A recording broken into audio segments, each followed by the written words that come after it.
Hola, muy buenos días a todos. Soy Ana Sofía Márquez, soy de Aveiro, Portugal, y estoy haciendo doctorado aquí en Salamanca en literatura portuguesa y brasileña, y estoy tratando de estudiar el nuevo fenómeno del microrrelato como paradigma de la literatura que se hace hoy en día.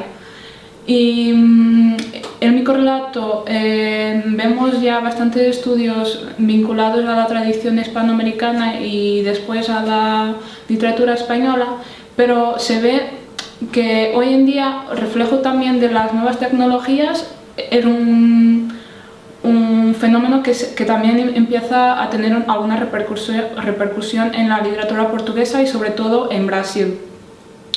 Entonces mi tesis está vinculada al microrrelato en lengua portuguesa, en el caso de Portugal y Brasil. Y hoy el tema que os dejo tiene que ver un poco no tanto con la cuestión del microrrelato, sino más bien con el fenómeno del vampiro en la tradición literaria brasileña. Sobre todo hablo del caso de Dalton Trevisan, un autor contemporáneo que nació en Curitiba el año de 25 del siglo XX y que sigue todavía produciendo y anclando su obra en su ciudad de origen y, claro, vinculado a los discursos breves. Primero, entender por qué el vampiro como monstruo fantástico está hoy en día bastante desarrollado en la literatura. Yo lo que pienso es que, por un lado, se está dando bastante importancia a esa literatura fantástica y a sacar los mitos, la tradición de lo fantástico en la literatura que tenemos ya desde sus raíces de la Edad Media y que siguen por los siglos XIX-XX. Y por otra parte, eso que tiene que ver con el lenguaje mestizo, el gusto por la capacidad de sugerencia, estamos hablando de monstruos que son híbridos, que poseen elementos de distintos animales e incluso que tienen capacidades que no coinciden con el mundo como lo concibimos hoy o desde siempre. Y luego, entender por qué el vampiro surge en la obra de Dalton Trevisan. Y eso es muy curioso porque no solamente vamos a sacar recursos literarios como también extraliterarios. Dalton Trevisan es una figura que apenas se conoce datos biográficos. ¿Por qué? Porque es una figura que se oculta de todo lo mediático. Nunca lo vemos, por ejemplo, siendo entrevistado, y entonces se creó como una especie de mito en torno a su figura. Luego, si vamos a su obra, de todos sus libros, que cuentan ya con más de 40 títulos, uno de ellos se llama El vampiro de Curitiba, que no es solamente un reflejo de cómo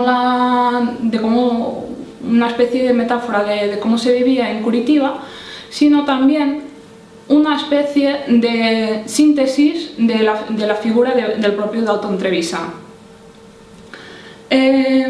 Hablar dentro del medio literario de Dalton Trevisan, el vampiro puede no solamente estar en el hecho de que su obra se decanta por la brevedad, y hay autores que por ejemplo, hablan del fenómeno de la vampirización del lenguaje, y que se ve, por ejemplo, cuando desde obras de cuentos pasamos a obras mínimas de 3 o 4 líneas, por ejemplo, como vemos con la obra Ayer, o por ejemplo obras que vemos que el vampiro puede no estar solamente en forma de contenido, como también como estructura. Y entonces hay autores que hablan de ese fenómeno de vampirización del lenguaje como característico de la obra de Dalton Trevisan. Ahora bien, hablando del fenómeno del vampiro como contenido temático en este autor de Curitiba. La obra más paradigmática, como la he mencionado ya, El vampiro de Curitiba. ¿Qué vemos ahí? No vemos, por ejemplo, un tratamiento del vampiro como un ser que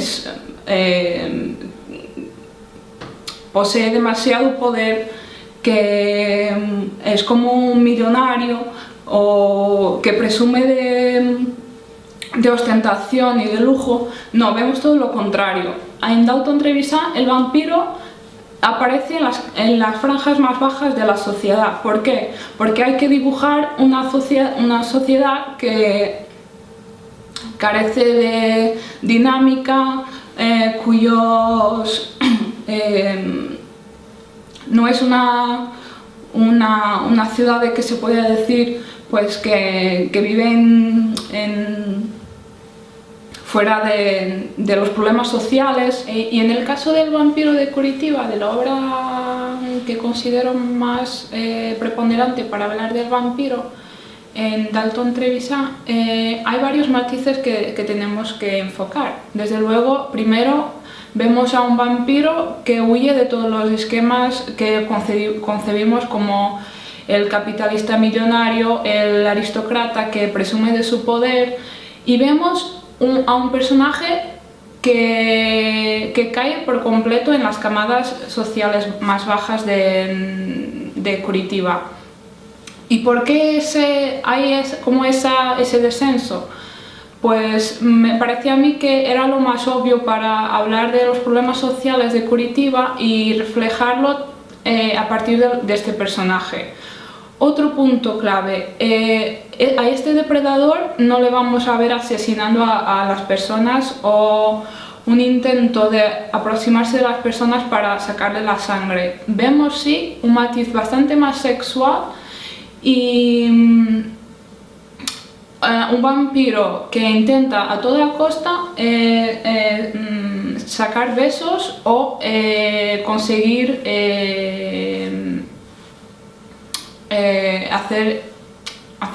producir el acto sexual con todas las mujeres que encuentra. Y es que vemos que no son solamente las más bellas, sino incluso prostitutas, ancianas, jóvenes, vírgenes, todo el tipo. Y otra consecuencia de esto es que si en la tradición literaria vemos el vampiro como que acaba por recibir esa condena, pero acaba disfrutando de sus capacidades, en El vampiro de Curitiba vamos a ver una condena que no hay cómo disfrutarla. Y eso creo que son las aportaciones del vampiro en Dalton Trevisan, que podemos ver como un mito que ya tiene una tradición bastante enraizada, que puede ir evolucionando desde distintos puntos de vista. Muchas gracias.